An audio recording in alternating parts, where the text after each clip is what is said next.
Los martes las mujeres se toman la mesa de análisis de Tele 13 Noche. Saludamos a Magdalena Vergara de Idea País. ¿Cómo estás, Magdalena? Hola Álvaro, muy bien, gracias. Y a Camila Miranda de Nodo 21. ¿Cómo Hola estás? Álvaro, hola Magdalena, muy bien. Bienvenidas ambas para hablar de un día muy complejo donde la violencia nuevamente se ha tomado el debate de lo ocurrido en la macrozona sur y la muerte de un comunero. Ya están pidiendo, Magdalena, algunos un nuevo estado de excepción, que este estado de excepción acotado no daría el ancho. ¿Cuál es la mirada que tienes ahí? Bueno, efectivamente, primero efectivamente es muy doloroso lo que está ocurriendo y uno espera que no tengan que ocurrir más víctimas para que tomemos todas las medidas que sea necesario. Y efectivamente yo creo que acá el gobierno lamentablemente no ha tomado las medidas con toda la certeza y con todas las claridades y la fuerza que tiene el gobierno para poder hacerse cargo de esta situación. Y en ese sentido, efectivamente este estado de excepción intermedio no es capaz de hacerse cargo de lo complejo de la problemática que hay de fondo. De hecho, era solamente una medida que buscaba hacerse cargo de los caminos, más bien en caminos más habituados en el fondo y no al interior, y tampoco haciéndose cargo de lo que hemos comentado aquí muchas veces, que son de todas las comunidades en la macrozona sur que se ven afectadas por estos grupos de terroristas, que si no lo decimos de esa manera tan clara, no vamos a ser capaces de efectivamente hacernos cargo de lo que ocurre en ese lugar. Camila. Sí, a mí me gustaría tener la convicción y la seguridad para garantizarle a todas y a todas que medidas más fuertes como extender el estado de excepción van a solucionar el problema. Yo creo que tampoco hay una certeza sobre eso y habría que explorar también distintas herramientas porque el gobierno lleva cerca de 3 meses ya, desde luego, y si bien aquí hay una responsabilidad del Estado en un conflicto que se ha ido profundizando y que tiene múltiples aristas, hoy día le toca la responsabilidad por ser gobierno de tomar medidas que no se han tomado antes para abordar de raíz este conflicto. Entonces, en ese sentido, yo creo que hay que hacer un llamado a todas las fuerzas a asumir esa responsabilidad de Estado. Hace unas semanas se habían anunciado algunas medidas como mejorar las herramientas en inteligencia, dotar de mayor capacidad al Ministerio Público para que investigue en la zona, porque yo creo que la interrogante que todas y todos tenemos, ¿quiénes son? ¿Cuáles son sus móviles?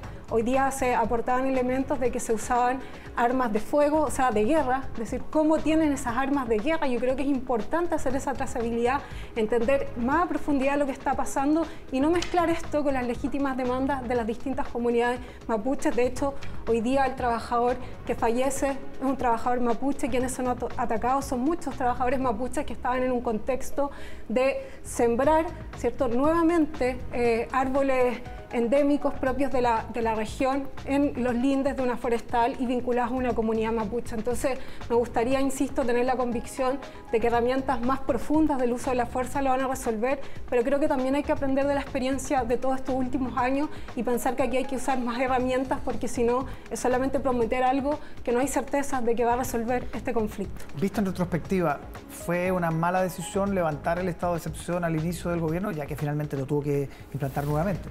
Yo creo que no necesariamente, porque los hechos se siguieron suscitando.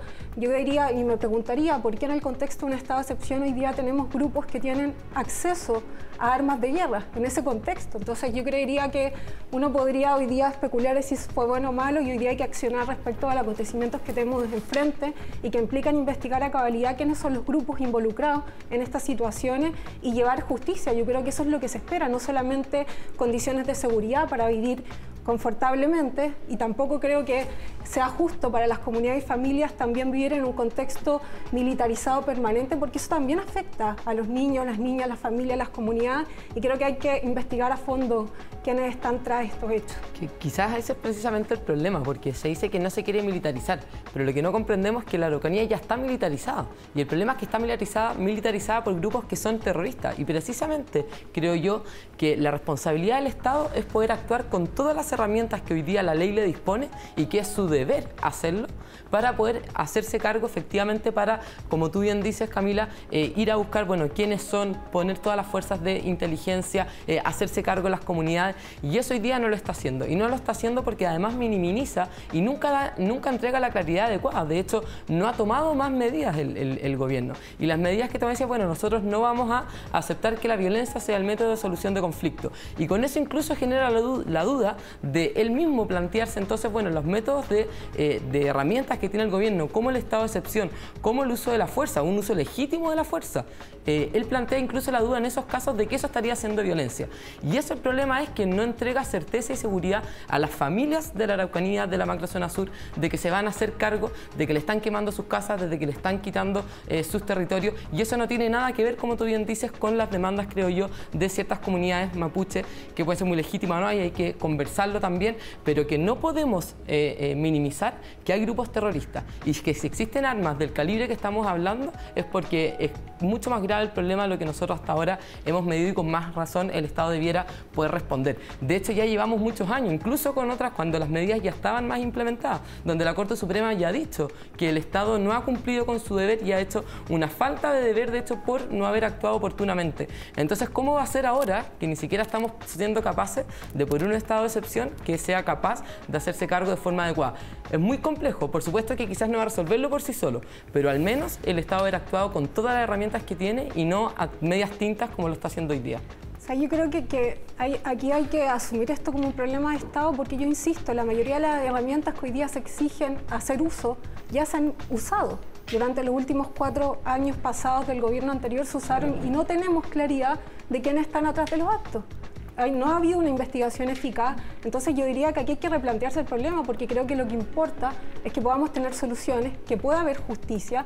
De lo contrario, estamos en un círculo vicioso, en decir, usaste más estas herramientas, y yo creo que la tranquilidad la trae que haya justicia, que haya claridad de lo que está ocurriendo, y a mi parecer en eso, en una dimensión, podrán apoyar las Fuerzas Armadas, las policías tienen una labor fundamental, de hecho, hoy día resguardan ciertos sectores forestales.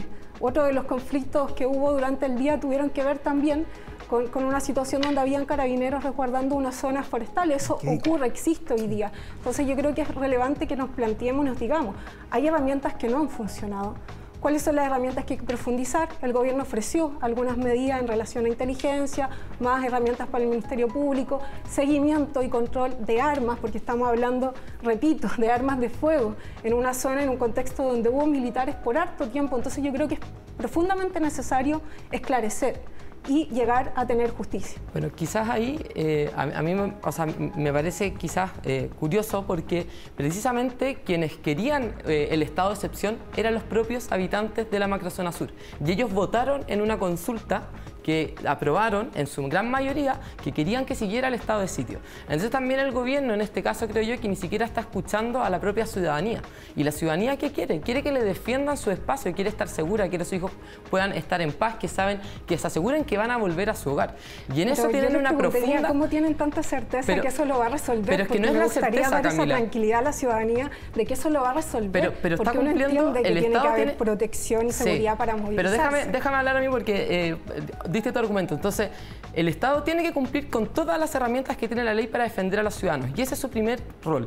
Y no sabemos, por supuesto, que eso va a ser lo único que lo va a resolver. Hay que buscar otras medidas, pero nada nos asegura que entonces disminuir las medidas de acción que tiene el Estado va a darle solución. Y al revés, yo creo que genera una profunda injusticia, que se está hablando de reparación, de justicia, de presos de la revuelta, de presos políticos, o sea, no son presos políticos, sino que se habla de presos políticos, de personas que incendiaron lugares, y personas que hicieron daño a la ciudad, y en cambio nadie está hablando de la justicia, de la reparación de las personas que vienen a la Araucanía. Y eso creo yo que sí es una profunda injusticia, porque además es tomar distintas medidas para casos que son profundamente también complejos, y que al final están afectando a las familias y a los, como tú bien decías, también a los niños dentro de la macrozona sur. Quisiera ahí conectar con los anuncios hoy día sobre la agenda de derechos humanos, porque yo creo que es complejo relativizar. O sea, tenemos más de 400 personas con trauma ocular, una gran cantidad de jóvenes que estuvieron en prisión preventiva y luego fueron absueltos porque no habían pruebas suficientes. Entonces yo creo que una base de la convivencia democrática es que no haya impunidad, que haya reparación, y creo que es un problema en la convivencia es tratar de hacer empates entre distintas personas que han sido afectadas por delitos que son graves y que vulneran sus condiciones, sus derechos. Yo creo que en eso no avanzamos. Me parece que hay que tomar medidas, y creo que había un diálogo del gobierno con todas las partes en la Araucanía, y yo creo que es importante a partir de esos diálogos avanzar en reparaciones, protección, pero creo que es un problema equiparar, y esta agenda de derechos humanos lo que plantea, entre otras cosas, es tener una profundización, una especialización de la persecución penal en los casos de vulneración de los derechos humanos. También plantea una serie de capacitaciones y un programa de formación a las policías, porque requerimos que estén legitimadas, porque las necesitamos en la acción ciudadana, y sabemos que hay un cuestionamiento público a la acción de algunos y algunas, y además creo que incentiva este espacio de reparación donde pone en diálogo con todas las personas que se vieron afectadas, porque lo contrario de esto es reducirlo, ¿cierto?, a ciertos delitos en específico, cuando hay una realidad de muchas personas, como la propia senadora Fabiola Campillay, que en su cuerpo dan cuenta de esas vulneraciones. Bueno, y lo mismo puede decir todas las familias también que vienen a la Araucanía, el propio caso de hoy. Entonces, que como tú bien dices, creo que no podemos jugar al empate, y creo que la mejor forma de legitimizar las policías es que el propio gobierno entonces se haga cargo y no le quite piso y las legitimice como tiene que ser. Y yo estoy muy de acuerdo en que tenemos que avanzar en una mejor formación, en dar una profesionalización de las policías, pero eso objetivamente no es lo que se está viendo. Y en cambio hay una agenda, creo yo, que es muy ideologizada, que solamente da cuenta de una mirada de los hechos de lo que ocurrieron, que no nos hace cargo de todos los que perdieron sus negocios, de todas las familias que se vieron afectadas también, y que tampoco se hace cargo de todas las otras personas. Entonces, está bien, pero ¿cómo vamos a apoyar a las pymes si nosotros le estamos diciendo al mismo tiempo, yo pyme te apoyo, yo familia Araucanía te apoyo, pero al mismo tiempo voy a darle impunidad a quienes te dañaron a ti? Y eso es una poca claridad por parte del Estado. Porque si no, me parece que uno echa acusaciones sin hacerse cargo de ellas. El gobierno ha tomado medidas respecto a toda la vida afectada en el contexto de las protestas por el estallido social, ha planteado un diálogo a las personas afectadas en la Araucanía, se ha planteado y se ha dispuesto en el terreno. Entonces yo creo que si señalamos a quienes se le está dejando una impunidad, digamos cuáles, porque también hay procesos judiciales en curso y si no se instala una idea de la cual no nos hacemos cargo. Son esos procesos judiciales los que tienen que seguir su curso, y son todas las personas que están hoy día detenidas han sido personas que cometieron actos graves de delito, y esos son los que tenemos que seguir trabajando. Porque hay pruebas al respecto. Un debate que seguramente va a seguir detrás de las cámaras. Les quiero agradecer, Camila Magdalena, muchísimas gracias por estar con nosotros como todos los martes. Que esté muy bien. Muchas gracias, Álvaro.